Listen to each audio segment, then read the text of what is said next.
नमस्कार दोस्तों, तैयारी पॉइंट चैनल आप सभी का स्वागत करता है आपके अपने चैनल पर। और जैसा कि पिछली वीडियो में मैंने प्रारंभिक हड़प्पा को कवर किया था और मैंने आपको कहा था कि अगली वीडियो में परिपक्व हड़प्पा को कवर करने वाले हैं। और ये भी हमने साथ में बताया कि परिपक्व हड़प्पा को लगभग 2 से 3 वीडियो के अंदर हम कवर कर पाएंगे, बिकॉज परिपक्व हड़प्पा में बहुत ज़्यादा डिटेल में हर चीज़ को बताया गया है। तो आइए टाइम को वेस्ट ना करते हुए हम अपनी वीडियो को स्टार्ट करते हैं। और जैसा कि मैंने बोला था परिपक्व हड़प्पा के लिए, तो परिपक्व हड़प्पा आपकी स्क्रीन पर ये रहा। परिपक्व हड़प्पा 2600 से 1900 ईसा पूर्व के बीच मानी गई, जो कि हम बहुत पहली वीडियो में आपको बता चुके हैं। आइए इसके अंदर हम आज हड़प्पा के बारे में बात करने वाले हैं। हड़प्पा में क्या कौन कौन से साक्ष्य मिले हैं, ये सारी चीज़ें हम पॉइंट्स बाय पॉइंट्स बात करेंगे। तो पहला पॉइंट कहता है कि पाकिस्तान के पंजाब मोंटगोमरी जिले तथा वर्तमान साहिवाल जिले में रावी नदी के बाएं तट पर स्थित हड़प्पा के टीले पर सर्वप्रथम जानकारी 1826 ईस्वी में चार्ल्स मैसन ने दी। ये चीज़ें हमने चार्ल्स मैसन की बात और 1826 की बात लगभग पहली वीडियो में भी की थी।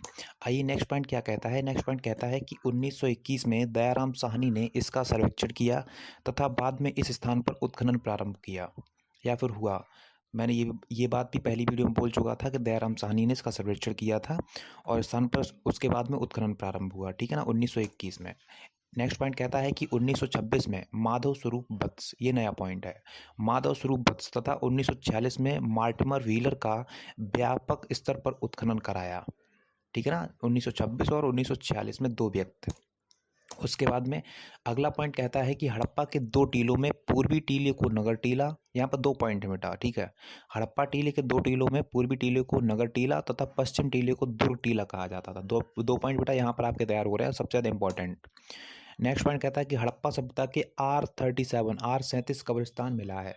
हड़प्पा सभ्यता से R37 कब्रिस्तान मिला है, ठीक है ना। नेक्स्ट पॉइंट कहता है कि हड़प्पा के कंकालों में, जो हड़प्पा के जो कंकाल मिले हैं उनमें जब बहुत सारा मतलब लैब में जाकर उनकी चेकिंग की है तो उसमें पता चला है कि गठिया और तथा जोड़ों का दर्द, ये 2 बीमारी मतलब दोनों क्या एक ही बीमारी है, ये अधिक पाई गई है हड़प्पा के कंकालों में, ठीक है ना। अगला पॉइंट कहता है कि हड़प्पा के सभी घरों में शौचालय के अवशेष मिले हैं। मतलब हड़प्पा के टाइम में हर घर में शौचालय के अवशेष मिले हैं। सोच लो बेटा, उस टाइम भी ये चीज़ें हुआ करती थी। आइए ने उसके बाद में हम हड़प्पा के मिले अन्य महत्वपूर्ण अवशेष, मतलब अब कुछ इंपॉर्टेंट अवशेष मिले हैं उनकी बात भी कर लेते हैं। देखिए क्या क्या मिला है। एक तो पीतल की इक्का गाड़ी मिली है। दूसरा आपको कर्मचारियों के आवास एवं मजदूरों के बैरक, बैरक मतलब श्रमिक आवास, ठीक है ना। और देखिए एक मुद्रा पर पैर में सांप दबाए गरुड़ का चित्र, ये चीज़ें मिली हैं, जो अवशेष मिले हैं वो आपको बता रहा हूँ, ठीक है। अगला पॉइंट कहता है कि स्त्री के गर्भ से निकलते हुए पौधे वाली मृण मूर्ति। उसके बाद में नरकबंद प्रस्तर मतलब पुरुष के धड़ की पाषाण मूर्ति। अगला देखिए ईंटों के वृत्ताकार चबूतरे। उसके बाद में 2 पाषाण मूर्ति, 2 कौन सी, लाल पत्थर की जो कि मानव मूर्ति एवं काले पत्थर की जो नर्तक मूर्ति है। उसके बाद में हम गेहूं तथा जौ के दाने भी मिले हैं। एक बर्तन पर बना मछुआरों का चित्र भी मिला है। शंख का बना बैल भी मिला है। तांबे की मानवकृतीय आकृति भी मिली है। प्रसाधन मंजूसा भी मिला है। प्रधान मंजूसा मतलब जो मेकअप करने का सामान होता है वो भी मिला है, ठीक है ना। मनुष्य के सबके साथ बकरे का अस्थिपंजर भी मिला है। कांसे का दर्पण भी मिला है। पशुओं की हड्डियों का ढेर भी मिला है।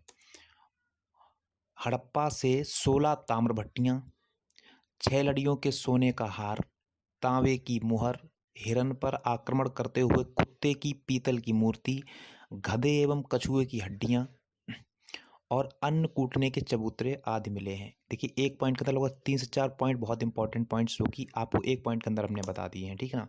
अगला देखिए कि हड़प्पा से लकड़ी के ताबूत में समाधान का साज प्राप्त हुआ है। इसे विदेशी कब्र माना जाता है। समाधान का मतलब होता है जिसमें मतलब जो डेड बॉडी रखी जाती है, जो कवर टाइप का होता है ना लकड़ी का, उसके अंदर ये चीज़ें उस टाइम भी मिली हैं, जिसको हम विदेशी की कब्र मानते हैं। और सर्वाधिक अभिलेख युक्त मोहरें हड़प्पा से प्राप्त हुई हैं। सबसे अधिक अभिलेख युक्त मोहरें हड़प्पा से प्राप्त हुई हैं, जबकि सर्वाधिक मोहरें मोहनजोदड़ो से मिली हैं। एक पॉइंट के अंदर 2 पॉइंट है बट सबसे ज़्यादा इंपॉर्टेंट भी है। आइए अब हम मोहनजोदड़ो, जिसको हम सिंध का नखलिस्तान बोलते हैं, इसके बारे में बात करने वाले हैं। सिंधी भाषा में मोहनजोदड़ो का शाब्दिक अर्थ है मृतकों का टीला। इसे मुद्रों का भाटा भी कहा जाता है, ठीक है ना। ये बहुत इंपॉर्टेंट पॉइंट्स हैं। मोहनजोदड़ो का उपनाम, जिसका जो उपनाम है वो सिंध का बाग, रेगिस्तान का बगीचा और स्तूपों का शहर, ये 3 नाम जो सबसे ज़्यादा प्रचलित हैं उनको मैंने बता दिया है। अगर कोई और होगा तो कह नहीं सकते, लेकिन ये सबसे ज़्यादा इंपॉर्टेंट वाले 3 मैंने आपको बता दिए हैं, ठीक है ना। आगे देखो, मोहनजोदड़ो सिंध का लरकाना जिले में, मोहनजोदड़ो सिंध का लरकाना जिले में सिंधु नदी के तट पर स्थित है। सिंधु नदी के तट पर स्थित है। इसकी खोज राखलदास बनर्जी ने 1922 में की थी। जो मोहनजोदड़ो है इसको राखलदास बनर्जी ने 1922 में किया था, मतलब उसकी खोज की थी, और ये लरकाना जिले में सिंधु नदी के तट पर स्थित है। अगला पॉइंट है, यहाँ से सभ्यताओं के 7 क्रमिक स्तर मिले हैं। बाढ़ के कारण मोहनजोदड़ो 7 बार उजड़ा एवं बसा। मतलब ये इस तरह आप समझ सकते हैं कि जो मोहनजोदड़ो था उसमें बहुत सारे बार हुए, बहुत सारे युद्ध वगैरह हुए थे, 7 बार लगभग। तो मोहनजोदड़ो उस टाइम में 7 बार उजड़ा गया, मतलब उजड़ गया था मोहनजोदड़ो, और 7 बार बसा। ये सबसे बड़ी बात है, 7 बार उजड़ के 7 बार बस गया मोहनजोदड़ो, ठीक है ना। अगला पॉइंट कहता है कि 1930 के दशक में अर्नेस्ट मैके, ये अर्नेस्ट मैके एक व्यक्ति हैं जिन्होंने 1945 में व्हीलर तथा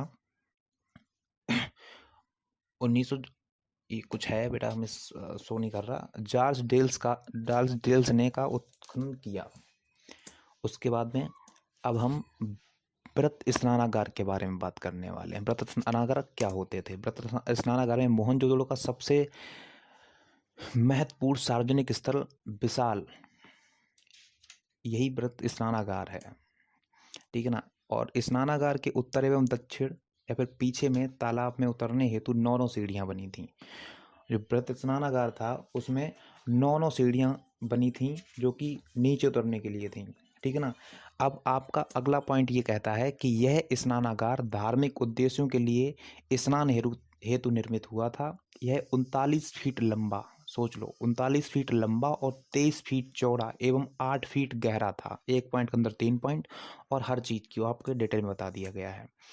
आगे, विश्व में वाटर प्रूफिंग का पहला उदाहरण मोहनजोदड़ो स्नानागार से ही मिला है। जो ये व्रत स्नानागार है वो मोहनजोदड़ो का स्नानागार है जो सबसे पहला वाटर प्रूफिंग का उदाहरण था।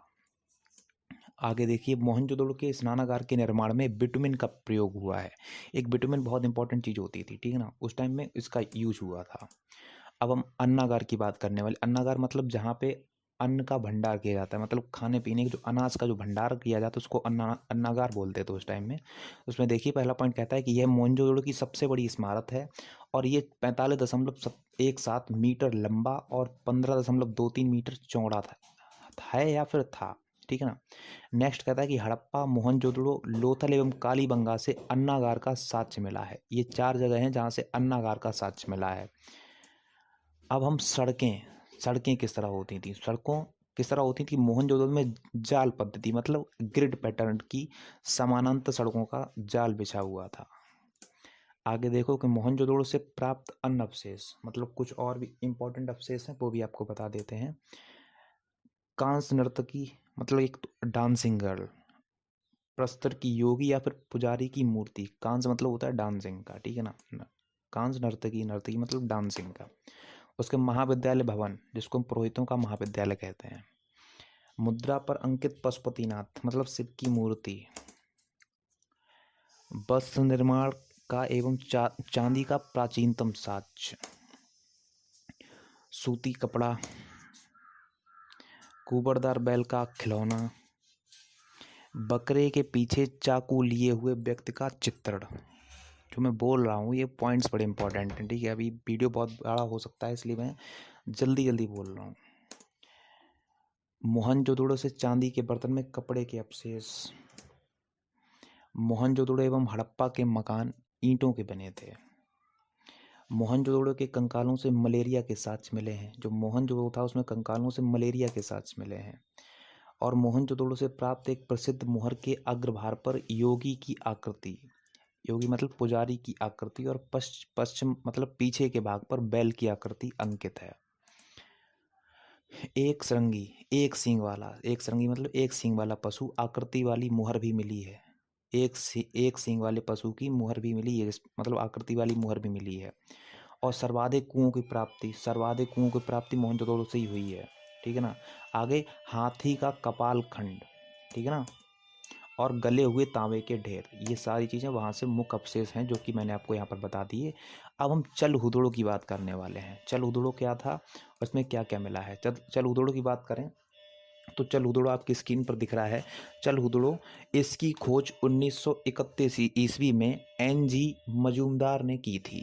ठीक है ना, एन.जी. मजूमदार एक व्यक्ति थे, उन्होंने की थी। और चल हुदड़ो से हड़पोत्तर संस्कृति, जिसे झूकर संस्कृति या फिर झांगर संस्कृति कहते हैं, के अवशेष मिले हैं वहीं से, चल हुदड़ो से। और चल हुदड़ो मन के बनाने का प्रमुख केंद्र था। मन के मतलब मट के बनाने का प्रमुख केंद्र था। यहाँ गुड़िया निर्माण का कारखाना भी मिला है। और चल हुदड़ो एकमात्र प्रस्थल है जहाँ से बकराकार ईंटें मतलब इस तरह इंटरलॉक ईंटें होती हैं ना, वो वाली मिली थी वहाँ पे चल हुदड़ो से।